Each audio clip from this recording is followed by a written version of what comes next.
పూరా లోకల్. మీరు దేశ సమగ్రత మీద దాడి జరిగిందని మీరు అంటున్నారు, ఉగ్రదాడి.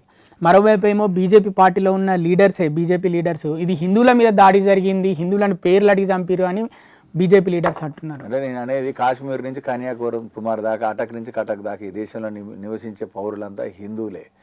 రెండవది ఏంటంటే అక్కడ జరిగినది ఏంటంటే ప్రధానంగా అది ఇస్లాం మత ఛాందసవాదులు, ఇస్లామిక్ తీవ్రవాదులు చేసినటువంటి పని కాబట్టి వాళ్ళు ప్రైవేట్ పార్ట్స్ కూడా చెక్ చేసి దాడి చేశారు కనుక ఖచ్చితంగా అది హిందువుల మీద జరిగినటువంటి దాడిగా చెప్పడంలో కూడా దాంట్లో అతిశయోక్తి ఏం లేదు. వాస్తవం మీద కనుక వాళ్ళు క్లియర్గా నీ మతం ఏమిటి, నువ్వు కల్మా చదువుతావా, నువ్వు కల్మా చదవలేకపోతే కూడా నువ్వు వాళ్ళు పూర్తి స్థాయిలో నువ్వు హిందువు అని గుర్తించి చంపేసినటువంటి వైనాన్ని మనం చూసినాం.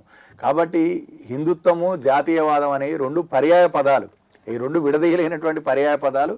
ఇక్కడ హిందువు అంటే భారత జాతీయుడు అనేటువంటి విషయాన్ని మనం అర్థం చేసుకోవాలి. జాతి మీద జరిగిన దాడిగానే మనం భావించాలి. బీజేపీ పార్టీ హిందువుల పార్టీ, జాతీయ పార్టీ? నేను అందుకనే హిందుత్వము జాతీయవాదం రెండు పర్యాయ పదాలు. హిందుత్వం అనేది ఒక మతం కాదని చెప్పి నేను చెప్పలేదు, సుప్రీంకోర్టు చెప్పింది. హిందుత్వం అనేది ఒక జీవన విధానం అని చెప్పి సుప్రీంకోర్టు చెప్పింది. కాబట్టి హిందుత్వము జాతీయవాదం రెండు పర్యాయ పదాలే. ఈ రెండింటి కోసం పనిచేసేటువంటి పార్టీ భారతీయ జనతా పార్టీ. దాడి తర్వాత కూడా కొంతమంది భారతదేశంలో ఉన్న ముస్లింలు, అందరు కాదు, కొంతమంది రోడ్ల మీదకి వచ్చి నిరసనలు కూడా తెలిపారు, కొవ్వొత్తుల ర్యాలీలు చేశారు. ముస్లింలే పాత బస్తీలు కూడా చూసాము. అసదుద్దీన్ ఓవైసీ కూడా పాకిస్తాన్ని విపరీతంగా విమర్శించాడు.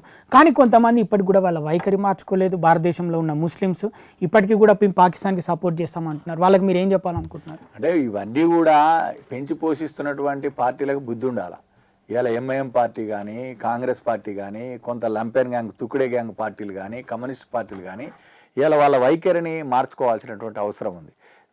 వీళ్లకు లీనియన్స్ ఇస్తున్నటువంటి పార్టీలు కూడా వాళ్ళ వైఖరిని మార్చుకోవాల్సినటువంటి అవసరం ఉంది. రాబోయే రోజుల్లో ఏ రాజకీయ పార్టీలో ఉన్నా జాతీయవాదం విషయం వచ్చినప్పుడు, జాతి విషయం వచ్చినప్పుడు, దేశం విషయం వచ్చినప్పుడు ఏకం కావాలనేటువంటి ఆలోచన వస్తే ఇటువంటి వాటికి అడ్డుకట్ట వేసేటువంటి అవకాశం ఉంటుంది.